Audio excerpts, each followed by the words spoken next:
Mesdames et messieurs, bonsoir et bienvenue dans l'invité de la rédaction. Après les grands engagements, l'heure est aux mesures concrètes. La 16e conférence des parties sur la biodiversité doit donner corps à l'accord de Montréal, protéger 30% des terres et mers, restaurer 30% des écosystèmes dégradés, réduire de moitié les pesticides et mobiliser 200 milliards de dollars par an pour la nature. Voici les objectifs fixés il y a 2 ans pour protéger la biodiversité. Dans son dernier rapport, le Fonds mondial pour la nature affirme que les populations de faune sauvage ont décliné de 73% en un demi-siècle. Plus de 28% des espèces sont toujours menacées, selon l'Union internationale pour la conservation de la nature, et plus de 6 millions d'hectares de forêt ont encore été détruits en 2023. Il faut donc agir et tout de suite. Chefs d'État, investisseurs, experts scientifiques sont réunis à Cali, en Colombie, jusqu'au 1er novembre pour tenter de protéger une biodiversité en souffrance. Va-t-on vers un point de bascule irréversible des écosystèmes? On en parle ce soir avec Madame Aïcha Detsouli. Vous êtes professeure universitaire, vous êtes également présidente de l'association Terra Vive Green in Medinati et militante associative. C'est un plaisir de vous avoir avec nous ce soir. Merci pour l'invitation. Alors, la COP16 donc, pour la biodiversité se poursuit jusqu'au 1er novembre. Quels enjeux aujourd'hui, quelles attentes? Alors, merci Myriam de cette invitation, de cet intérêt toujours important envers le problème de l'environnement. Mais j'aimerais bien, avant de répondre à ta question et de parler de cette COP16, faire un petit rappel qui me semble important.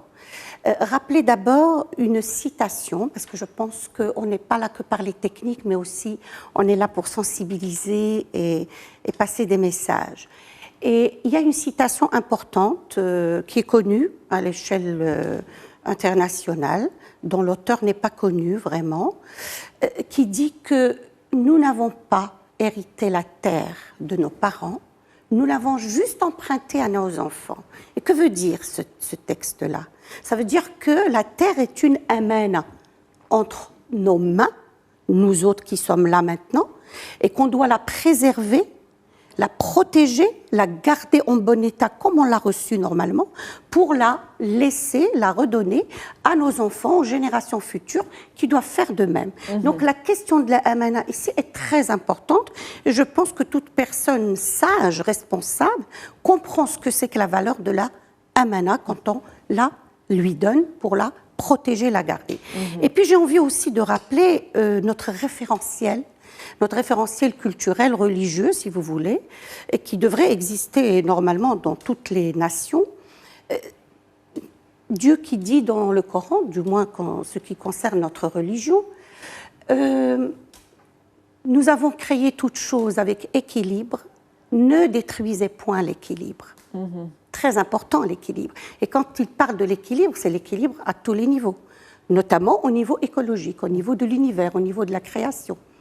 Il dit également mangez et buvez, mais ne soyez pas excessifs, car Dieu n'aime pas les excessifs. Et là, il fait donc allusion à l'excès, à l'abus, et dont d'ailleurs les humains, on le voit, le font, et c'est pour cela qu'à cause de ces actions humaines exagérées, excessives, non raisonnées, nous arrivons effectivement à cette problématique de la biodiversité et de sa perte qui a été constatée. D'ailleurs, c'est-à-dire que la sonnette d'alarme a été tirée déjà en 1990. On a constaté qu'il y avait une perte presque irrémédiable de la biodiversité. Et juste après le sommet de Rio en 1990, il y a eu accord pour qu'on s'intéresse donc à cette problématique. Et il y a eu donc les conventions sur la diversité biologique et donc la création de ces COP sur les biodiversités. Un constat donc alarmant, d'où la nécessité aujourd'hui d'agir. Tout à fait. Au plus vite. Il fallait agir déjà hier, mais là il faut commencer Bien au sûr. plus tard tout de suite. Exactement. Donc cette COP, quelles sont les attentes et les enjeux par rapport Alors pour cette COP16 qui se déroule actuellement, puisqu'elle a commencé le 21 octobre et qu'elle se déroule jusqu'au 1er novembre, nord, en Colombie, dans la ville de Cali, comme vous l'avez signalé. Si vous voulez, pour en parler, comme vous l'avez dit tout à l'heure, on se base sur le résultat important de la COP 15, qui s'est déroulée en 2 étapes, en 2021 et en 2022, en partie en Chine et en partie à Montréal, au Canada. L'accord de Montréal a voilà. été signé il y a et donc 2 l'accord, ans, voilà, ce cadre global. Plusieurs objectifs fixés que j'ai cités en préambule, qu'on peut rappeler: protéger 30% des terres et mers, restaurer 30% des écosystèmes dégradés, réduire de moitié les pesticides, et puis cette la pollution de 200 milliards de dollars qui doivent être augmenter les financements pour la biodiversité tous les ans pour la protection de la biodiversité. Exactement. Donc 2 ans après. 2 ans après, fixés, alors non, voilà. Quel bilan peut-on faire et quelles avancées sur le terrain? D'accord. Normalement, les pays étaient censés chacun avoir un plan national de la biodiversité, n'est-ce pas? Donc il va y avoir l'évaluation de ces plans nationaux et il va y avoir, comme a dit M. Gutiérrez à l'ouverture de cette COP, qu'on aimerait passer des engagements à l'action. À des actions concrètes. Effectivement, il a été dit aussi, je crois que c'est prometteur, que pour une fois, je pense, les pays se sont mis d'accord en paix avec la nature. Donc on attend beaucoup de choses positives, je l'espère, de cette COP. Mais je vais rajouter que durant cette COP, en plus des évaluations du travail des pays, etc., et ce que vous avez cité, la question du 30-30, où on va devoir protéger 30% des terres et des océans d'ici 2030.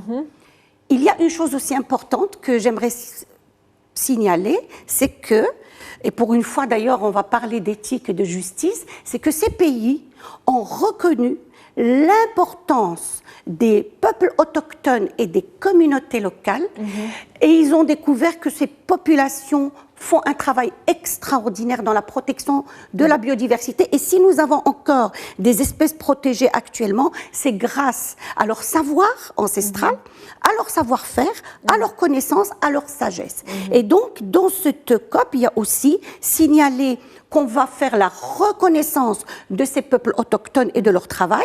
Et en fait, en reconnaissant le travail de ces peuples et de ces communautés, on va encourager l'engagement des communautés locales envers la protection de la biodiversité, parce que les reconnaître, c'est aussi les aider financièrement et donc permettre des actions génératrices de revenus à partir de leurs ressources naturelles. La deuxième chose importante concernant toujours ces peuples autochtones et ces communautés locales, c'est que on va dans le partage équitable des avantages de la diversité génétique. C'est-à-dire que la diversité génétique existe essentiellement dans ces territoires-là.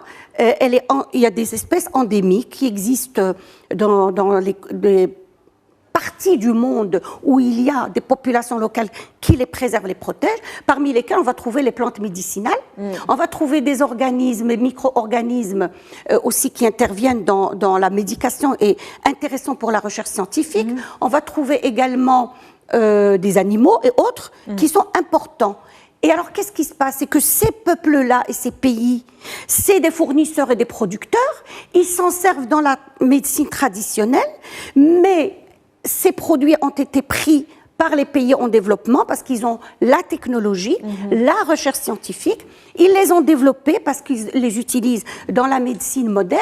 Mais là, maintenant, il va falloir que les bénéfices de ces recherches, de ces résultats reviennent aux populations locales. Ça, c'est important. Donc, protéger et préserver la biodiversité aujourd'hui, c'est protéger la vie. Vous l'avez dit, l'une des conséquences de cette destruction de la biodiversité amplifiée par l'action humaine, l'homme avec un grand H, c'est l'appauvrissement de la diversité génétique dont vous parlez aujourd'hui. Tout à fait. Donc chaque pays était chargé de rédiger un plan national. 73%, le constat est là, des animaux sauvages ont été détruits en un demi-siècle. Est-ce que ce sont des chiffres irréversibles ou est-ce qu'il y a encore possibilité de sauver notre biodiversité? J'espère qu'il y a encore des possibilités. Je vais rajouter à votre chiffre de 73% des détails, avec Très rapidement, il nous 41% reste 2 d'amphibiens, minutes. 26% de mammifères, 12% d'oiseaux Oui. et 28% d'espèces en extinction. Avec, comme vous l'avez dit tout à l'heure, plusieurs milliards. Alors, juste pour 2023, il y a eu destruction de 2,8 milliards de forêts, d'hectares de forêts. Donc c'est énorme, c'est grave, bien sûr. Il va falloir agir et bien sûr, on peut rétablir les choses parce qu'il y a des actions importantes à mener. Par exemple, si je veux parler du moins du cas du Maroc, le Maroc, par exemple, qui est très engagé, comme je l'ai dit l'autre fois, par rapport au changement climatique, est aussi engagé par rapport à la protection de la biodiversité. Justement, puisque vous parlez de climat, quel lien d'interdépendance y a-t-il entre climat et biodiversité? Est-ce que des fois, il y a certaines actions, mesures qui sont entreprises ou mises en place, en tout cas pour sauver la biodiversité, le climat, qui peuvent être néfastes pour la biodiversité? Alors, tout d'abord, il y a un lien important entre le changement climatique et la biodiversité. Ce sont deux éléments ou deux faces de la même pièce. Quand vous avez une perturbation au niveau des changements climatiques, vous perturbez la biodiversité, vous pouvez l'aggraver. Et quand vous aggravez la biodiversité, vous aggravez les changements climatiques. Le lien est là. Maintenant, il est vrai que lorsqu'on met en action des éléments pour lutter contre le changement climatique, on peut des fois agir négativement sur la biodiversité. Par exemple, dans le cadre des énergies renouvelables des parcs éoliens, on peut provoquer par exemple la déviation des voies migratoires de certains oiseaux et de chauves-souris. Par exemple, ça peut. Aussi dans les barrages hydroélectriques, des fois on change le cours des eaux et donc on peut perturber la faune aquatique et même perturber sa reproduction, ce qui peut provoquer l'extinction. Donc effectivement, il y a des effets. L'importance de considérer cette interconnexion entre les éléments quand on prend aujourd'hui des mesures pour le climat et également pour la biodiversité. Bien sûr, parce que, écoutez, dans cette COP16, d'ailleurs, elle a des objectifs et ces objectifs correspondent parfaitement aux ODD. D'ailleurs, il y a l'ODD 14 et ODD 15 qui sont intimement là-dedans, mais tout ce qui concerne le climat concerne la biodiversité et inversement. Mais je voudrais vous dire autre chose, je crois, qui intéresserait tous les humains, parce que c'est le lien entre la destruction de la biodiversité et la santé et le bien-être humain. Ça, c'est important à savoir. Vous savez, quand vous détruisez une forêt, vous détruisez l'habitat de certaines espèces et vous provoquez que ces espèces, deux choses, soit elles vont vivre dans des espaces restreints, par conséquent, elles n'auront pas la même possibilité d'échange et de reproduction pour des échanges génétiques et donc d'évolution, elles peuvent s'éteindre. Elles peuvent également se rapprocher des habitations humaines et des villages. Et comme beaucoup d'entre elles sont porteuses des réservoirs de virus et de maladies, on voit d'ailleurs les épidémies comme le Covid-19, comme Ebola, comme même le VIH, même le virus de Zika et de la dengue, etc. D'où l'interconnexion entre plusieurs éléments. Merci à vous, Madame Aïcha Detsouli. Je rappelle que vous êtes professeure universitaire, présidente de l'association Terra Vive Green in Medinati. Et vous êtes également militante associative. C'était un plaisir de vous avoir avec nous ce soir. Merci à vous. C'est la fin de l'invité de la rédaction pour ce soir. Merci pour votre fidélité. On se retrouve demain avec un nouvel invité. Très bonne soirée.